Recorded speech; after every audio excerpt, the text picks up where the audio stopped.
Olá, cumprimento a todos, aqui é o pastor José Carlos Carvalho, um eterno aprendiz do Supremo Mestre.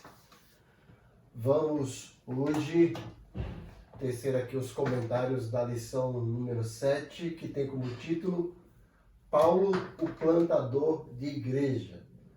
Essa lição 7 vai ser ministrada aí no próximo domingo, dia 14 de novembro.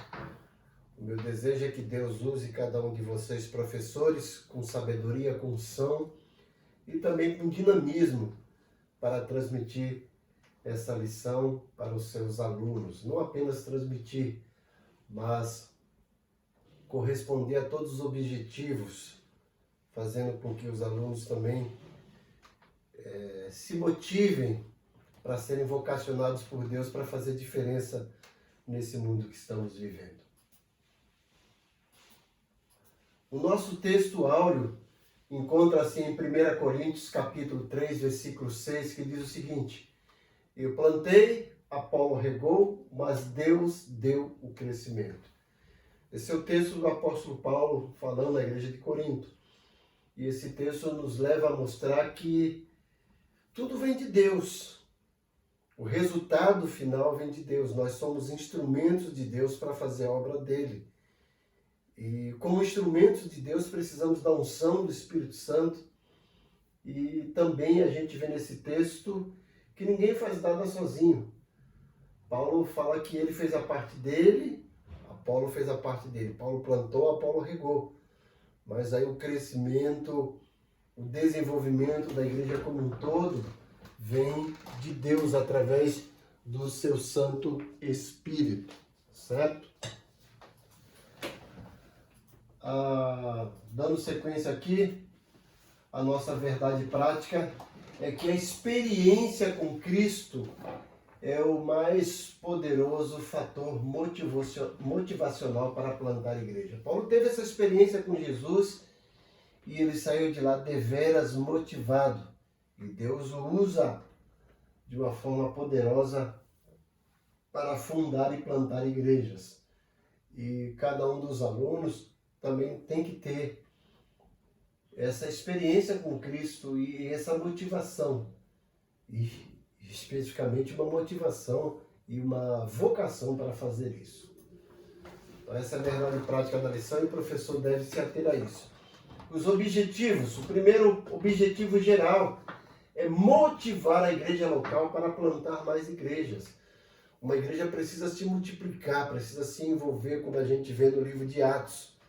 E aí compete ao professor incentivar os alunos a, como igreja, orar e criar um mecanismo, projetos de implantar novas igrejas, começar com pequenos grupos, esses pequenos grupos se crescerem, se multiplicarem e se tornar uma nova igreja.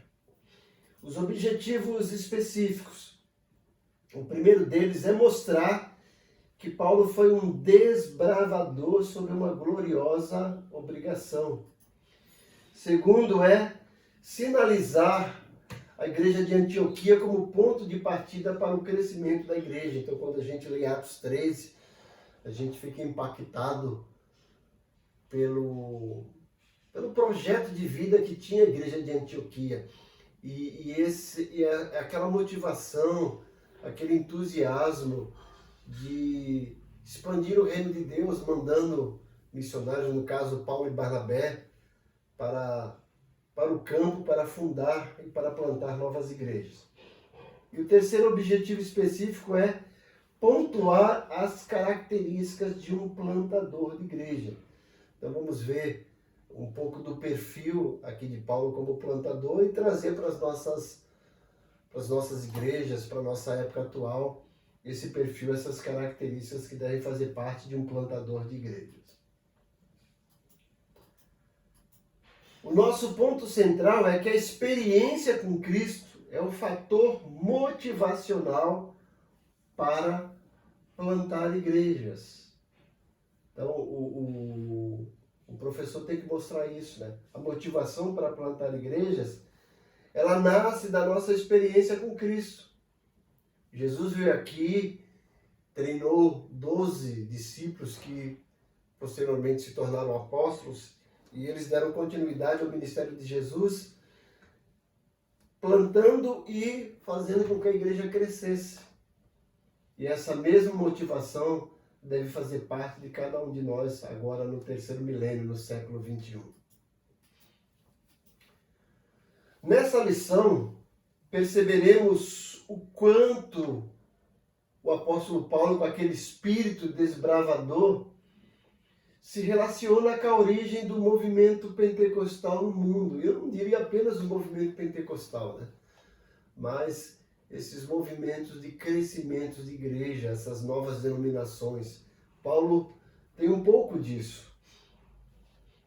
Em seus próprios primórdios e durante a sua rica história, plantar igrejas a partir dos círculos de oração, de reuniões em casas, de pequenos grupos, pontos de pregação, foram estratégias dadas pelo Espírito para que hoje tornássemos um dos maiores segmentos do mundo, para que as igrejas crescessem, aqui no caso da revista As Assembleias de Deus. Então, o professor deve solicitar aos alunos para relacionar o processo de plantação de igrejas que vemos na vida e no ministério do apóstolo Paulo com a nossa realidade atual, na dimensão concreta do nosso bairro, da nossa cidade, do nosso estado e até mesmo do nosso país. E por que não dizer do mundo? Mas tudo começa aí através de pequenos grupos e que vão crescendo, se desenvolvendo. Na nossa introdução, gostaríamos de frisar que nessa lição vamos estudar o processo de plantação de igreja a partir da perspectiva do apóstolo Paulo, porque ele foi um dos pioneiros nisso. Através das suas viagens missionárias, por onde quer que ele ia, deixava um grupo e esse grupo se tornou uma igreja. E mesmo ele trabalhando naquele mundo pagão, o seu ponto de partida foi ali o ministério na igreja de Antioquia. Foi ali que ele recebeu as primeiras motivações, foi ali que ele recebeu o seu chamado. E a igreja de Antioquia tem uma parcela muito grande no ministério do apóstolo Paulo. Quando a gente lê Atos 13, eu particularmente fico estupefato, fico deveras motivado com o projeto de vida da igreja de Antioquia, com aquela estrutura que ela tinha, mesmo a igreja assim no início, mas tinha essa visão missionária. Então, vamos também retirar características do plantador de igreja local frente aos desafios atuais. É esse o foco da lição dessa semana. O nosso tópico 1 tem como título Paulo, o desbravador sob uma gloriosa obrigação. Então vamos ver aí Paulo motivado e com esse ímpeto e com essa motivação dele e com essa percepção de que Deus havia colocado nele não apenas uma unção, mas um desafio, uma tarefa de ser seu embaixador aqui na terra e de expandir o reino de Deus através da plantação de igrejas, estruturação de igrejas para que ela depois pudesse caminhar sozinha e se desenvolvesse. O nosso subtópico 1, vamos ver agora Paulo, mas na perspectiva não agora de um apóstolo, mas de um missionário desbravador, chegando em campos longínquos, chegando em lugares que não tinha igreja e ali começando um trabalho de pregação do evangelho e deixando uma igreja montada, pronta para servir o reino de Deus. Então, podemos ver que, sem dúvida, Paulo foi o grande desbravador da fé cristã naquele mundo gentílio, que foi exatamente para isso que ele foi chamado, foi escolhido, para levar o evangelho aos gentios. Deus havia, através de Jesus, deixado bem claro para Paulo que o trabalho dele era com gentios. E parece que Paulo demorou para entender isso, porque quando ele chegava em alguma cidade, a primeira coisa que ele fazia era procurar uma sinagoga judaica e pregar o evangelho. E muitas vezes ele sofreu perseguição desse grupo de povo, dos judeus. Era um grupo chamado de judaizantes. Mas o Espírito Santo foi conduzindo até ele entender que o ministério dele, embora ele não jamais deixasse de pregar para os judeus, mas ele devia entender que o ministério dele é um ministério específico voltado para o povo de mentalidade gentílica. E como então ele dedicou a sua vida para proclamar o evangelho e cumprir essa missão entre os pagãos, especificamente os gentios.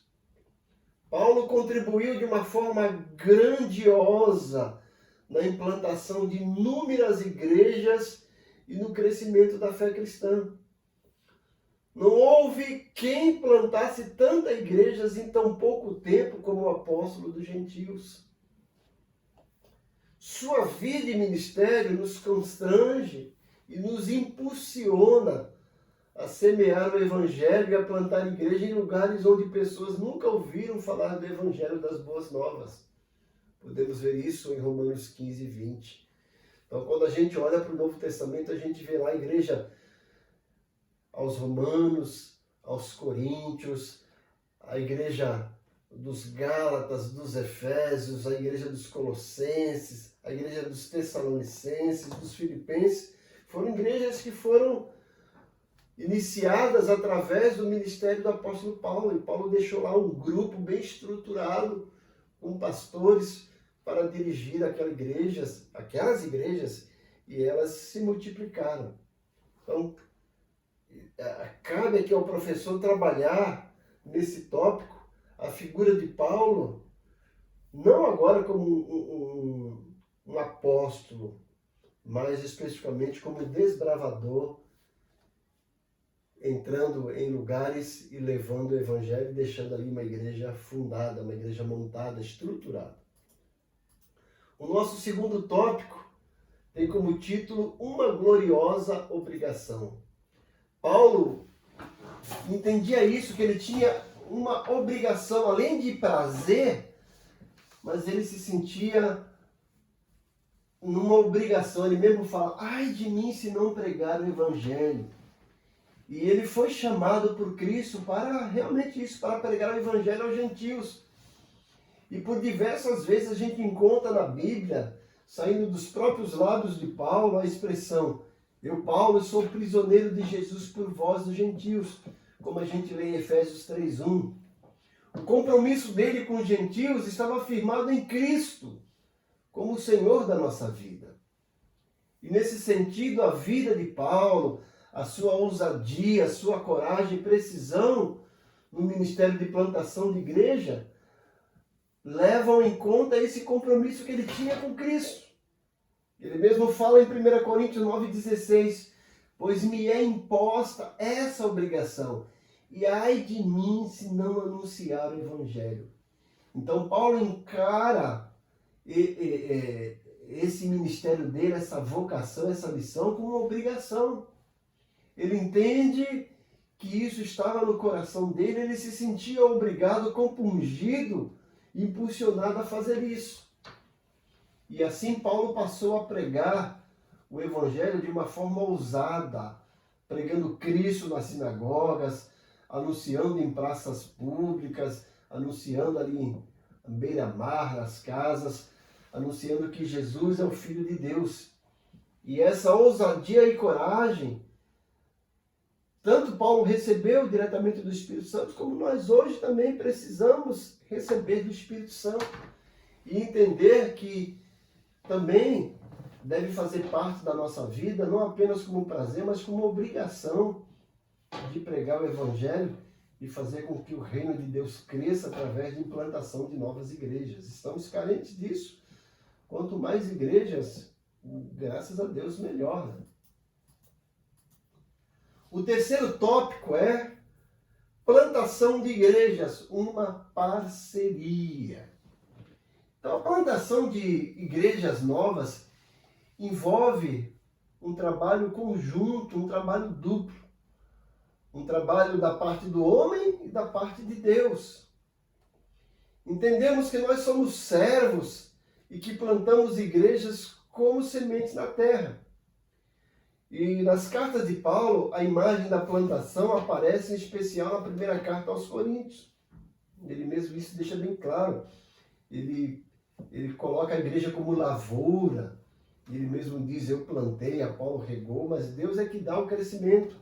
Ele mostra isso em 1 Coríntios capítulo 3, versículos 6 a 9. E Paulo dava o devido mérito desse processo a Deus. Ele entende que ele fazia a sua parte, os seus companheiros de ministério faziam, mas ele entende que todos os méritos vêm de Deus e não do ministério dele, não da sabedoria dele, não do esforço dele. E nós também, como cooperadores, e a igreja, a lavoura, o edifício de Deus, Paulo mostra isso, né?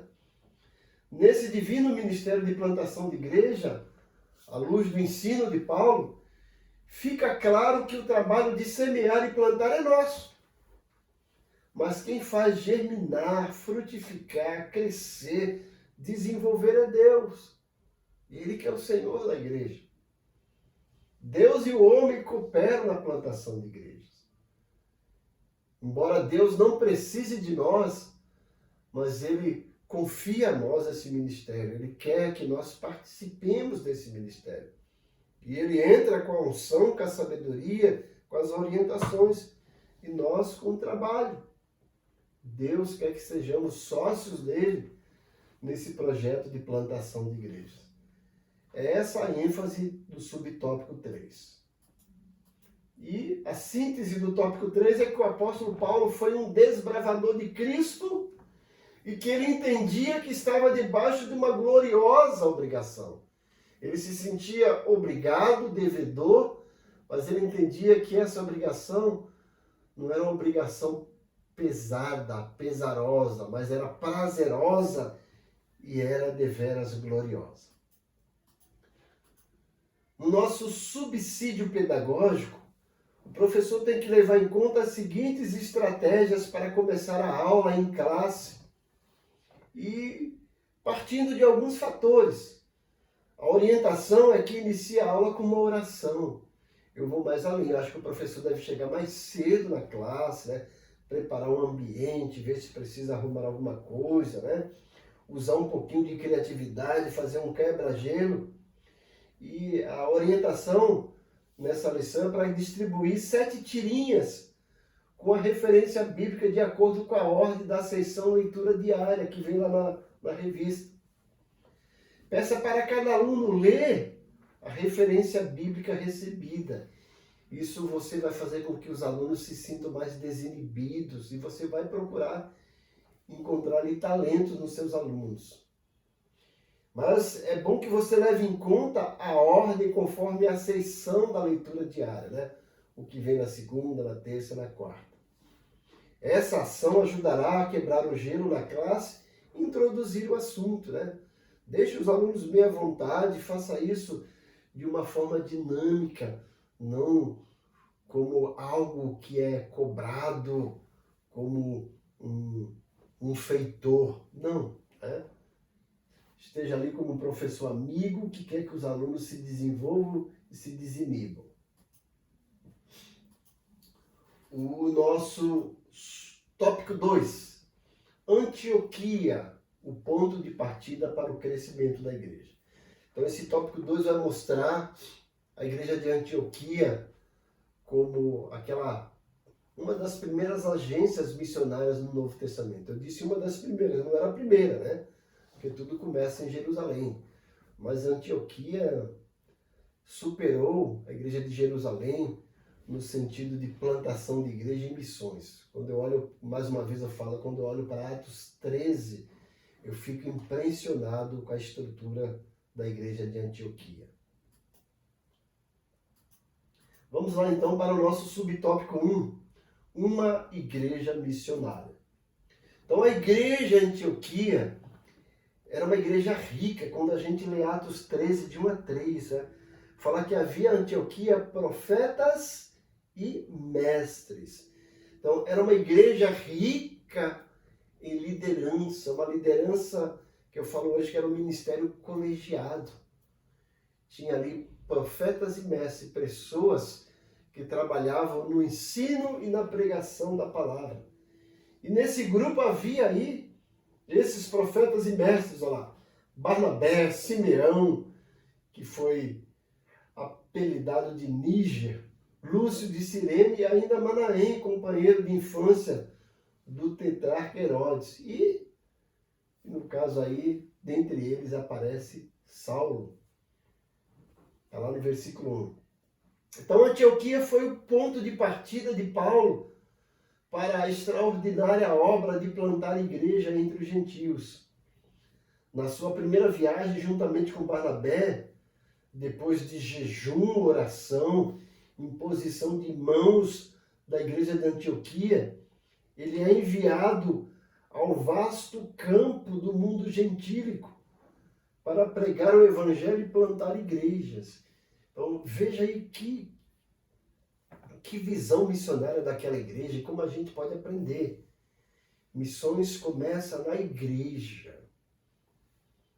E missões têm como o combustível, o percussor, o Espírito Santo. A igreja lá de Antioquia estava num culto, o Espírito Santo aparece, pede para separar Paulo e Barnabé para uma obra.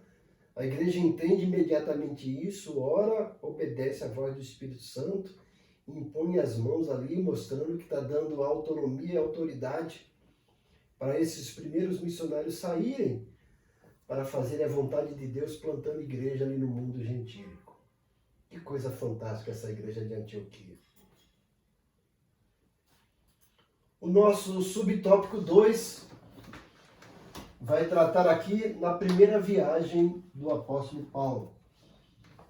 Viagem essa missionária. Ele saiu para fazer missões. Paulo e Barnabé começaram ali o ministério pregando em Chipre, conforme vemos em Atos 13:4. Naquele lugar o apóstolo desmascarou o feiticeiro Elimas, o encantador, e ao mesmo tempo ganhou uma pessoa de renome, o procônsul Sérgio Paulo, o ganha para Cristo. Mais adiante, Paulo prega na sinagoga de Antioquia, na Pisídia, onde os judeus lhe fizeram oposição, conforme a gente lê em Atos 13:45. Então começa aí, o trabalho de Paulo como missionário plantador de igreja, e a Bíblia deixa bem claro que esse trabalho foi um trabalho fantástico, mas ao mesmo tempo debaixo de uma severa oposição e perseguição de um grupo de judaizantes. Então, enquanto os judeus estão se opondo a Paulo, os gentios se alegram, creem e o Espírito Santo se faz presente ali. E isso acontece também nas cidades de Icônio, de Listra e Derbe, conforme a gente pode ler em Atos capítulo 14, do 1 ao 28. E esse trabalho de evangelização e plantação de igrejas foi um trabalho com muitos desafios, e ainda hoje é um trabalho com muitos desafios. A gente percebe lá em Atos que uns recebem a palavra, outros a rejeitam, e outros ainda zombam. E hoje é a mesma coisa. Poucos recebem a palavra, muitos rejeitam, muitos zombam, mas esses poucos merecem e precisam receber a palavra de Deus. Deus quer que a gente pregue para todos, mas a gente sabe que muitos são chamados, mas poucos escolhidos. A gente sabe que a porta da salvação é apertada e o caminho é estreito. Nós podemos ver que o trabalho de implantação de igreja não é fácil, mas o Espírito Santo opera e continua operando. Ele continua falando aos corações, e é o Espírito Santo que dá o crescimento à obra de Deus. Então, podemos ver na vida de Paulo que o combustível que ele tinha sempre foi o Espírito Santo na vida dele. Foi o Espírito Santo que o direcionou, que o dirigiu e que o fez não desanimar diante das perseguições e oposições. O nosso terceiro subtópico é a segunda viagem missionária de Paulo. Então, nessa segunda viagem, a gente vai perceber que Paulo não está mais agora com Barnabé. Ele já está com Silas, né? Convém notar isso. Né?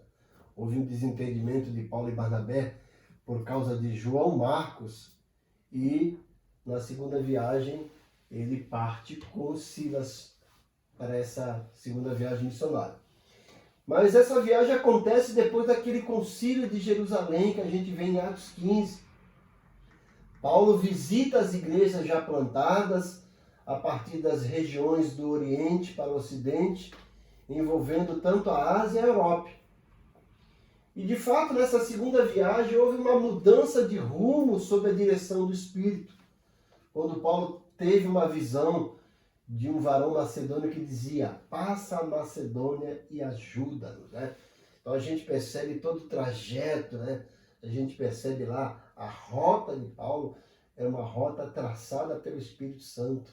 Quando ele queria ir para algum lugar que não era vontade do Espírito, ele percebia que o Espírito o impedia, e ao mesmo tempo percebia o Espírito conduzindo para outras bandas.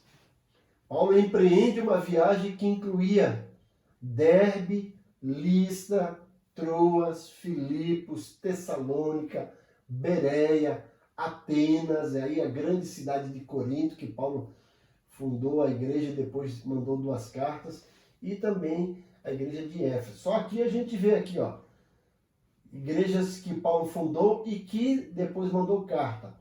Filipos, Tessalônica, Corinto e Éfeso. Então seria interessante se o professor pudesse projetar aí um mapa mostrando essas cidades.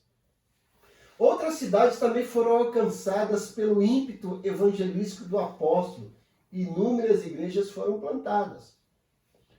Quando estamos na dependência do Espírito Santo, temos uma visão ampliada do reino de Deus. Né? Nosso leque se abre. Mas o importante é que a gente se sinta motivado, direcionado e ao mesmo tempo dirigido pelo Espírito Santo de Deus. É Ele que nos conduz, é Ele que nos capacita, é Ele que nos dá força para vencer as oposições. Então vamos agora para a síntese do nosso tópico 2. É mostrar que a igreja de Antioquia foi o ponto de partida para Paulo plantar inúmeras igrejas. Tudo começa em Antioquia. Sempre tem um lugar de partida. Né? O nosso subsídio teológico. Então, Atos 13 foi o início da primeira viagem missionária de Paulo. A igreja estava envolvida no envio de Paulo e Barnabé. Mas o plano, o projeto era de Deus. Por que Paulo e Barnabé foram a tais lugares? Primeiro, porque o Espírito Santo os dirigiu. Eles estavam bem confortáveis ali na igreja, fazendo um trabalho excelente, a igreja crescendo, mas perceberam a orientação do Espírito Santo e não recuaram, foram, obedeceram a voz do Espírito Santo e vão seguindo a rota que o Espírito Santo estava traçando para eles. Eles seguiram pelas estradas do Império Romano, o que tornou a viagem mais fácil, como a gente viu lá na primeira lição, né? O mundo do apóstolo Paulo. Os romanos, né, deixaram estradas pavimentadas, facilitando a locomoção das pessoas. Eles visitaram populações e centros culturais importantes, a fim de alcançarem tantas pessoas quanto fosse possível. Foram às cidades que possuíam sinagogas, falaram primeiro aos judeus com esperança de que esses recebessem a Jesus como Messias e ajudassem a divulgar as boas novas aos demais povos. Esse é o nosso subsídio teológico. Continuando aí, no subsídio teológico, percebemos que Paulo e Silas, já agora na segunda viagem, iniciam essa viagem com a finalidade de visitar cidades onde Paulo já havia pregado, para fortalecer a fé daqueles primeiros crentes. Né? E dessa vez fizeram um trajeto maior por terra, não por mar. Viajaram ao longo da estrada romana, por um desfiladeiro em meio às montanhas Taurus, Essa estrada ligava a Cilícia às cidades de Derbe, de Listra, Icônio a noroeste. O Espírito Santo lhes instrui a não irem à Ásia. Por essa razão, dirigiram-se para a Bitínia no norte. E novamente o Espírito Santo lhes disse, não, então passaram pela parte ocidental, por Misa, a fim de chegarem à cidade portuária de Troade. Isso você vai encontrar na Bíblia de Estudo de Aplicação Pessoal. Então vamos agora para o nosso tópico 3, que é as características de um plantador de igreja. Então vimos Paulo como desbravador, vimos a igreja de Antioquia como uma igreja missionária, e com uma agência missionária. Agora veremos a partir da vida de Paulo as características de um verdadeiro plantador de igreja. O nosso primeiro subtópico é que o verdadeiro desbravador, plantador de igreja, precisa ter uma motivação pelo chamado. Ele precisa ser motivado pelo chamado. E a gente vê isso em Paulo. Ele foi um plantador de igreja. E esse plantador de igreja deve estar consciente do chamado divino em sua vida. Deus nos chama e confirma esse chamado no corpo de Cristo. Conforme vemos na vida de Paulo, na sua conversão, em Atos 9, versículos 17 a 22. E na vida de Paulo, tudo começou no caminho para Damasco, na sua conversão. E ele entende ali o seu chamado e ele imediatamente obedece à voz de Jesus. Esse começo tornou-se um elemento motivador no ministério de Paulo, como ele vai mostrar mais à frente na sua defesa, lá em Atos 26, versículos 14 e 19. Sempre há um ponto de partida em que somos tomados pela consciência daquilo que Deus nos chama para fazer. Essa consciência de chamado é o fator motivacional que nos faz enfrentar os desafios diante de nós. Convém dizer que Deus ainda chama. Ele chama, capacita. E nós devemos estar atentos à voz do Espírito Santo, submissos à sua direção e dispostos e disponíveis para exercer o nosso chamado com motivação, assim como Paulo o fez. O nosso subtópico 2 mostra que Paulo foi experimentado no deserto. Depois da sua conversão, a gente pode ver isso no livro de Gálatas, que Paulo vai lá para o deserto da Arábia e durante ali um período de 3 anos ele é forjado. Deus trata no caráter de Paulo. Muitas vezes Deus nos leva no deserto da vida para falar ao nosso coração, assim como a gente percebe em Oséias 2,14. É ali no deserto que somos capacitados por Deus para topar contra os grandes desafios na missão de pregar o Evangelho e plantar igrejas. É ali que Deus vai nos capacitar para enfrentar as dificuldades, para enfrentar as oposições e perseguições. Ninguém deve pensar que o fato de ser chamado por Deus para ser desbravador e plantador de igreja que vai ser um ministério fácil, tranquilo e que não vai ter perseguição nem oposição. Engana-se quem pensa nisso. Mas é exatamente por isso que Deus trabalha em nós, nos experimentando, nos fortalecendo e nos enchendo da unção do Espírito Santo para enfrentar todos os desafios e não desanimar. O Senhor costuma trabalhar no nosso temperamento, no nosso caráter e nossa personalidade. As experiências que passamos ao longo da vida podem, e eu creio que são, oportunidades de Deus para forjar nosso caráter. Eu sempre costumo dizer que deserto é um campo de treinamento de Deus. Assim foi com Paulo, né? E hoje, eu digo que não é nem sempre deserto geográfico e físico. Às vezes é um deserto na nossa vida interior, para que a gente reavalie as nossas expectativas, reavalie o nosso chamado, os nossos valores e para que a gente possa dizer como Isaías: eis-me aqui, envia-me a mim.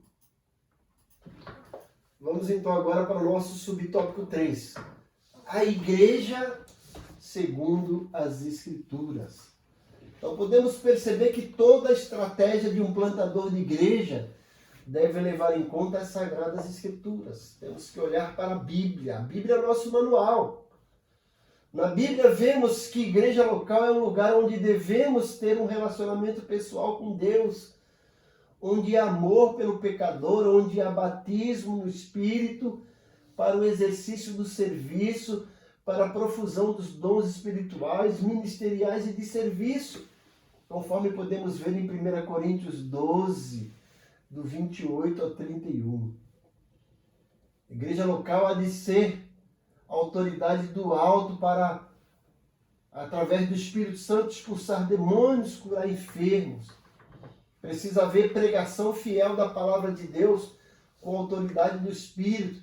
Precisa haver vida de oração, pois os ministros não podem deixar de perseverar na palavra e na oração, conforme vemos em Atos 6, versículos 2 e 4. Na igreja, batizamos em nome do Pai, do Filho e do Espírito Santo, partilhamos a ceia do Senhor e aguardamos a sua volta para nos encontrar com Ele. Não podemos perder de vista que nós plantamos, mas é Deus que dá o crescimento e aprova a obra. Eu sempre costumo dizer que eu louvo a Deus pelas agências missionárias que temos aí. Nós temos que entender que missões começam na igreja local.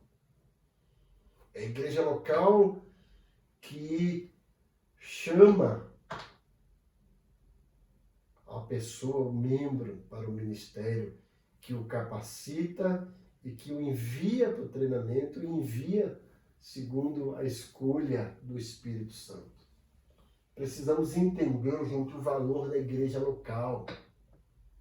Eu costumo dizer, se você olhar com atenção, 114 vezes vai aparecer a palavra igreja no Novo Testamento. E dessas 114 vezes, 90 delas estão relacionadas diretamente à igreja local, como aquele corpo que se reúne naquele local. E a igreja local precisa entender que, embora ela seja uma igreja local, naquele lugar, ela tem que ter em mente o reino de Deus em toda a localidade. E é dali que ela vai treinar obreiros para saírem, para plantar novas igrejas e fazer com que o Evangelho de Deus cresça. Assim como tudo começou numa igreja local em Antioquia, hoje tudo ainda começa e continua acontecendo a partir da igreja local. A nossa síntese do tópico 3. Paulo tinha em Cristo a sua motivação para plantar igrejas. Então, o nosso subsídio teológico é que Paulo ressalta o fato de que todas as nossas considerações a respeito da igreja e de sua missão não são meras abstrações, nem simples assuntos a serem estudados ou debatidos. A igreja é uma comunidade visível que reflete a missão de um Deus reconciliador. A igreja deve ser a hermenêutica do Evangelho, um lugar onde as pessoas poderão ver o Evangelho retratado em cores vivas, conforme nos relata 2 Coríntios 3:3. Como o Evangelho pode ser suficientemente fidedigno e poderoso a ponto de levar as pessoas a crerem que o homem pendurado na cruz realmente tem a derradeira palavra nos assuntos humanos? Sem dúvida, a única resposta, a única hermenêutica é uma congregação, é uma igreja que crê nisso e que vive à altura de sua fé, conforme lemos em Filipenses 2:15 e 16. Isso quer dizer, somente uma igreja ativa na missão pode dar a razão adequada para a necessidade da reconciliação que o mundo está pedindo aos brados, sem ter consciência disso. Conforme podemos ler no livro A Missão da Igreja, livro editado pela Casa Publicadora das Assembleias de Deus.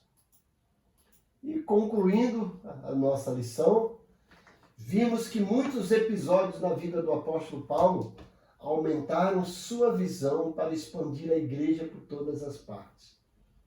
E é vontade de Deus que vidas sejam chamadas por Ele para se tornarem plantadoras de igreja. Pessoas que amem proclamar a palavra de Deus para quem não a conhece e formar uma igreja local que glorifique a Deus e viva a fé com fidelidade ao nosso Senhor. E aqui eu concluo mais uma vez desejando que Deus use cada um de vocês, professores, com poder, com unção, com sabedoria, com muito dinamismo para transmitir essas aulas ou essa aula para os seus alunos. Mais uma vez eu vejo que os professores têm que serem bem dinâmicos, porque as aulas estão parecendo, as lições parecem um tanto quanto repetitivas. E o professor tem que ser bem dinâmico para não deixar essa aula ser monótona. Que Deus os abençoe grandemente e que os use poderosamente para a glória dele. Deus os abençoe.